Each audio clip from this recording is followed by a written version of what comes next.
Les Happy Days débutent aujourd'hui. Happy, pas comme heureux en anglais, mais comme apiculteur. Il s'agit de journées de sensibilisation à la disparition de nos chairs butineuses, qui sont pourtant indispensables à l'équilibre écologique. Tout autre chose, les abeilles des villes au cœur des Happy Days, des insectes menacés, surtout à la campagne. En cause, les pesticides. Les produits chimiques sont un véritable cauchemar. Reportage Simon Collan et Fabienne Lemoyne. Tout droit sorti des ruches du toit de l'Opéra, le miel de Lille a toujours son petit effet. C'est succulent. Délicieux. Rien de tel pour faire découvrir les abeilles en ville et surtout faire passer un message très clair. Quand on leur explique que 80% des cultures dépendent des abeilles, donc forcément ils comprennent rapidement. Et puis en dégustant le miel, ça passe beaucoup mieux aussi. Happy Days démarre aujourd'hui, point de départ de 15 jours d'animation pour sensibiliser la population sur l'importance des abeilles aujourd'hui menacées. Car étonnamment, c'est en milieu urbain que l'insecte se porte le mieux.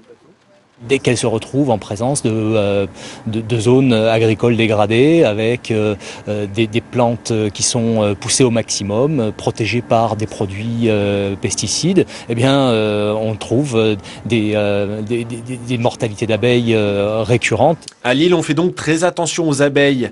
Dans ce jardin communautaire à Oisem, on trouve des plantes mellifères variées et surtout pas de produits chimiques, comme partout dans la ville. On essaie de faire des bonnes conditions d'accueil, donc à la fois sur les espèces de plantes et d'arbres, voilà, mais également en supprimant les produits phyto, c'est-à-dire il y a 0 produit phytosanitaire sur les parcs et jardins de la ville. Une démarche des villes à contre-courant alors qu'un nouveau pesticide, le Cruiser, s'apprête à faire des ravages dans les ruchers de campagne. Communique également tout ce week-end, les apiculteurs organisent jusqu'à demain soir les Happy Days. Au programme exposition, dégustation de miel ou encore extraction de ruches. C'est la deuxième opération du genre dans le cadre du programme Abeilles Sentinelles de l'environnement. Nous en parlons avec notre invité. Il est apiculteur, Dominique Geoffroy. Bonsoir. Bonsoir. Alors, on ne le dira jamais assez, l'abeille est un indice de la qualité de notre environnement. C'est ce que vous voulez rappeler lors de ces Happy Days. Absolument. En 2008, le conseil régional, qui est très sensible à la qualité de l'environnement, a décidé d'implanter 8 ruches dans 2 établissements autour de Dijon, à Plombières et à Quetigny.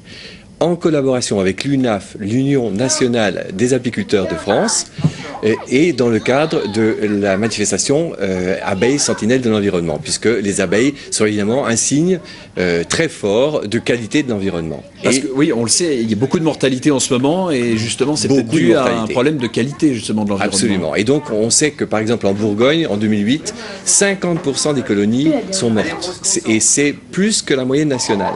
Et donc c'est pour ça que vous communiquez, justement, que vous organisez ces Happy Days pour dire soyons vigilants autour de nos abeilles. Voilà, soyons vigilants, faisons découvrir au plus de monde possible le fonctionnement de la ruche, et intéressons-les, sensibilisons-les pour essayer d'avoir une qualité. Oui, alors la mortalité, on en a beaucoup parlé à une époque, hein, c'était dû, on avait ciblé le gaucho et le régent, qui sont 2 pesticides. Aujourd'hui, il y a le Cruiser, d'ailleurs. La France a autorisé maintenant le Cruiser sur le colza. Ça, c'est un vrai problème pour vous, parce que la mortalité vient sans doute de là. Alors, on a reçu hier l'information, le Cruiser est autorisé sur le colza, et pour nous, c'est absolument une catastrophe. Pourquoi? Parce que les abeilles, au printemps, vont être très fortement attirées par le colza. Et donc, s'ils en reviennent intoxiqués, eh bien, on va avoir des dégâts considérables. Ce qu'il faut penser, c'est que les doses capables de tuer une abeille se mesurent en millionième ou en milliardième de grammes. Donc, ces produits sont extrêmement toxiques, et c'est une vraie difficulté, Ça n'est pas la seule. Ça n'est pas seul.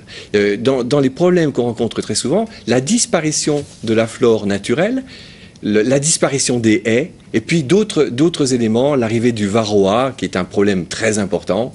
Voilà. Eh bien, en tout cas, vous en parlerez tout ce week-end, justement, lors de ces Happy Days. Merci, Dominique Geoffroy, d'avoir accepté notre invitation. On le rappelle, ça se poursuit jusqu'à demain. C'est au Conseil régional de Bourgogne. On va maintenant parler de la deuxième édition des Happy Days, les journées nationales de l'abeille. Plus de 50 villes participent à cette manifestation, dont Conteleu, qui, souvenez-vous, avait installé des ruches sur le toit de l'hôtel de ville l'an passé. Plusieurs classes de CE2 ont dégusté hier la première récolte de miel. Emmanuel Partouche, Abdel Benzaïr. Comment est-ce qu'elles fabriquent le miel, les abeilles? Avec